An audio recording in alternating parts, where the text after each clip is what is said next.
The history of the Roma people is full of mix-ups. Even the term gypsy comes from a fairly imaginative leap some confused chaps made on first meeting the Roma. The Roma people's great ancestors are actually from India, not Egypt. They first set off towards Europe somewhere between the 10th and 11th centuries. Then they travelled through Persia and Armenia to the Byzantine Empire of the 1100s, where they lived in tents and worked their well-worn trades. But the Byzantines were soon trampled by the Ottomans, and many Roma scarpered west, though the Ottomans actually proved far better host than the dastardly Europeans. The next few hundred years were a real Roma roller coaster. What is now Romania welcomed them with open arms, but these arms soon grew tight around their guests and they enslaved them for 500 years. Then, over in Western Europe in the 1400s, the natives were initially thrilled with these, "Oh look, new gypsy pilgrims," but they soon changed their tune.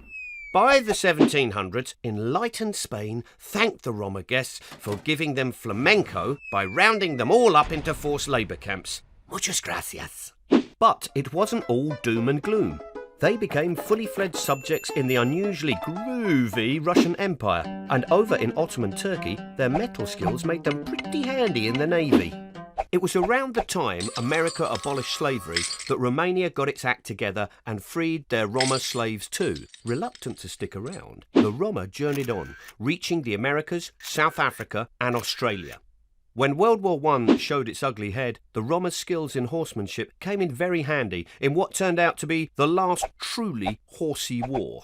Austro-Hungary soon split, and some unlucky Roma found they now lived in Austria, which was then annexed by Nazi Germany, where the Roma were soon being sterilised, experimented on and locked in concentration camps. The Romani word for Holocaust is poraimos, which means devouring. Estimates of the Romani death toll ranged from 250,000 to 1.5 million. Survivors had little help or compensation, and those seeking justice were cast off as liars. After the war, the Roma in communist countries gained a strange equality, the exact same tyranny and censorship as everyone else.